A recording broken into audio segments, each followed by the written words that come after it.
Imagine two farmers, Leo and Sam, who live side by side. A terrible drought hit the land, and both of them lost almost everything. Their barns are empty. Their fields are dust. All they have left, literally the only thing standing between them and starvation, is one small, pathetic bag of seeds.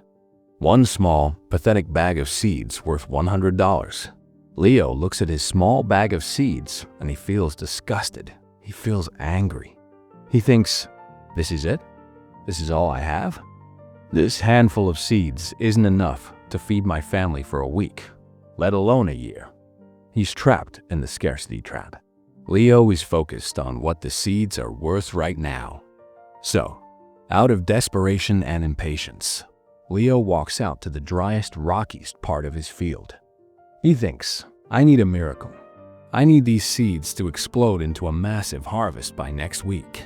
He doesn't till the soil. He doesn't check the weather. He just throws the seeds into the wind, hoping, praying that a few of them land in a magical spot and grow overnight. What happens? Well, you know what happened. The birds eat them, the wind blows them away, and the sun scorches the rest. Leo has 0 seeds left, and he and his family starve. Sam has the exact same bag of seeds worth $100. It looks just as pathetic, but Sam looks at that bag differently. He doesn't see seeds. He sees a biological prototype. He sees a system. Sam thinks, I don't need a harvest this week. I need to prove that I can make one single seed grow. So Sam takes just one seed from the bag. He finds the best square foot of soil, he waters it, he protects it from the birds. He builds a small fence around it, and he obsesses over that one tiny seed. And that tiny seed grows. It produces an ear of corn, which gives him 200 more seeds. Now he plants 10 seeds, then 100. Sam didn't try to force the harvest. He respected the seed. The brutal truth is that most of you are a Leo. You look at your $100 trading account and you feel disgusted. You think, making $2 on a trade is a waste of my time. Deep down, there's a voice in your head that's lying to you. That voice says, this money is too small to matter. I can't get rich making $5 trades. I need to take big risk now to build a real account. And once I have $10,000, then I'll be disciplined. Then I'll manage risk properly. So you throw your money at the market like Leo threw his seeds into the wind. You take 50x leverage. You buy weekly options. You chase pump and dumps.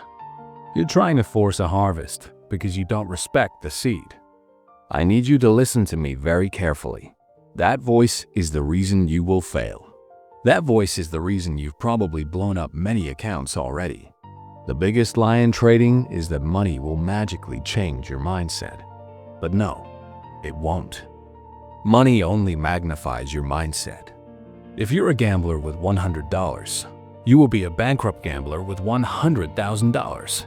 If you cannot treat a $100 account with the same reverence and discipline as a $1 million account, you will never, ever be rich. Because the market is not a slot machine. Rather, the market is like the soil, and it only grows what you plant. In this video, we'll deconstruct a specific psychological shift that turns a struggling small account trader into a millionaire business operator. It has nothing to do with finding a better strategy, and it has nothing to do with getting more capital. But it has everything to do with how you view that crumpled up $100 bill in your pocket.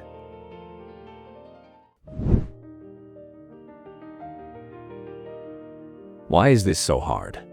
Why is it that intelligent, rational people turn into absolute lunatics when they trade small accounts?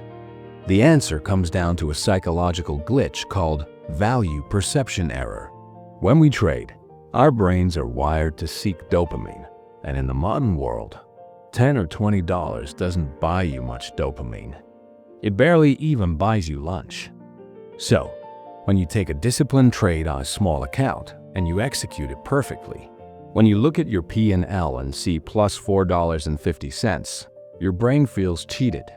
It says, "That's it? I did all that work. I studied the charts. I controlled my nerves. For $4? This is the scarcity trap. The emotional reward that says the money doesn't match the mental effort." So, to fix this, your brain demands that you increase the position size. It says, "Hey, if we risk 20% of the account, that $4 win becomes a $40 win. Now, that feels better." But the mathematical reality that your brain ignores is, when you increase your risk to satisfy your ego, you trigger the risk of ruin. Let's look at this table. This is the only chart that actually matters for your survival. Look closely at the numbers. If you are risking 1% or 2% per trade, which feels boring on a small account, your probability of blowing up is near zero. You can survive a losing streak of 50 trades and still be in the game. But look at what happens when you risk 10% or 20% per trade, which is what most Leos do to grow their accounts fast. If you risk 20% per trade, a losing streak of just 3 trades wipes out nearly half your equity. Just 3 bad trades. That can happen in a single morning, and once you lose 50% of your money, you need a 100% gain just to break even. But you already know nobody makes 100% gains consistently without taking fatal risks. It's a death spiral. The solution to the scarcity trap is to develop what is called ratio blindness. This is the millionaire trader skill. You have to train your brain to become blind to the dollar sign and only see the percentage. You need to understand that a 5% gain is a 5% gain, whether it is on $100 or $100 million. The execution of the trade, the setup, the entry, the stop loss, the exit is identical. The only difference is the number of zeros at the end. And if you are bored making $5, you are essentially telling the universe that you are not ready to make $50,000. Because if you can't handle the boredom of the process, you won't be able to handle the pressure of the capital. See, as a trader with small capital, you are not here to build money. No, you are here to build habits. The $100 account is simply the gym where you build the muscle. And you don't go to the gym to show off how much weight you can lift on day one. You go to perfect your form so you don't break your back when the weight gets heavy. How do we actually grow a $100 account to become more? How do you rewire your brain to trade a tiny account like a hedge fund manager? In the remaining part of this video, I'm going to break this down into 3 actionable steps that will become your operating system. Step 1. The tuition fee protocol. The first shift is linguistic.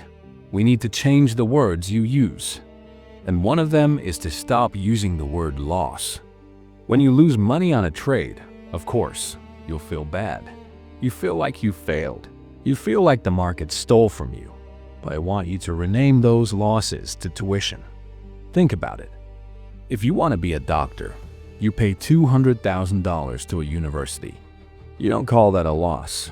You call it the cost of education. You pay that money gladly because you know it's buying you a skill that will pay you back for the rest of your life. Trading is the highest paid profession in the world, and to be one of the highest paid individuals, did you really think you were going to learn it for free?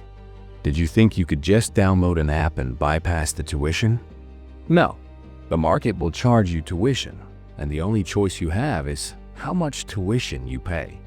With your $100 account, your goal is to pay the absolute cheapest tuition rate available. I want you to risk $1 to $2 per trade. That's it. I know it sounds ridiculous. I can't get rich risking $1, but that is exactly the point. You aren't trying to get rich yet. You're trying to learn. If you have $100 and you risk $2 per trade, you would have to be wrong 50 times in a row before you blow up. That is 50 lessons. That is 50 opportunities to analyze your psychology. It is 50 opportunities to fine-tune your entries and your exits. If you risk $20 per trade, you only have 5 bullets, and you will blow up before you learn a single damn thing. The tuition fee protocol is about buying yourself the most valuable asset a beginner can have: survival time. And the longer you stay alive, the higher your chances of finding your edge. Step 2. The data collection mode. Once you have accepted that your risk is tiny, you need a new goal. But if the goal isn't money, then what is it? The goal is data. I want you to imagine you are a scientist in a lab. The $100 is not your savings. It is your research grant.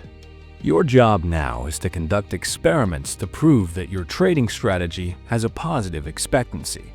From today, you are going to judge your success differently. You are going to separate the outcome from the process. And to better this, you should know there are 4 types of trades. 1. The good win. This is one which you followed your rules and you made money. 2. The good loss. With this, you followed your rules, hit your stop loss, and lost $1. This is a victory because you paid cheap tuition for data. 3. The bad loss. You broke your rules on this one. You moved your stop and lost big. This is a failure. 4. And then there is the bad win, where you broke your rules, took a gamble, and made money. This sounds great, but it is the worst thing that can happen to you. A bad win is poison. It reinforces bad habits. It tells your brain, hey, look, we gambled and it worked. Let's do it again. In data collection mode, a bad win is the worst kind of failure, and you should feel ashamed of it, even if your account balance went up.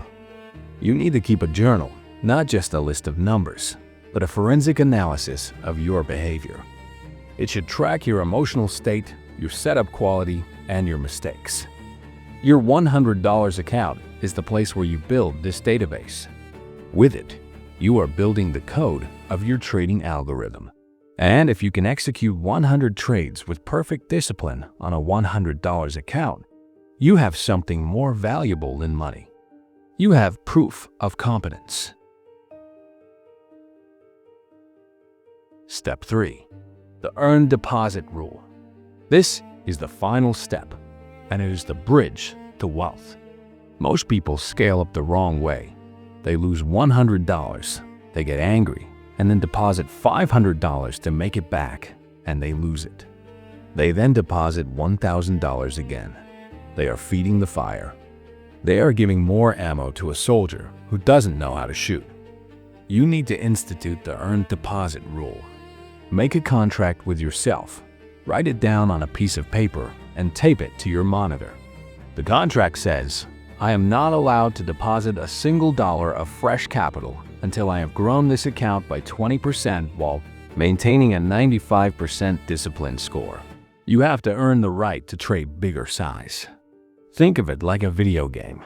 You don't get to fight the level 50 boss when you are still level 1. You have to grind. You have to beat the minions. You have to upgrade your armor.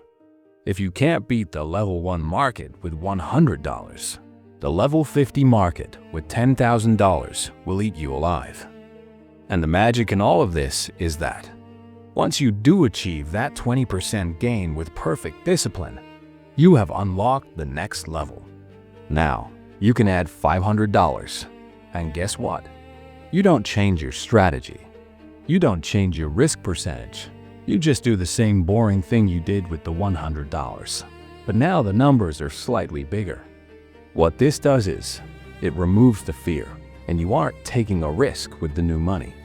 You are simply applying a proven system to a larger data set.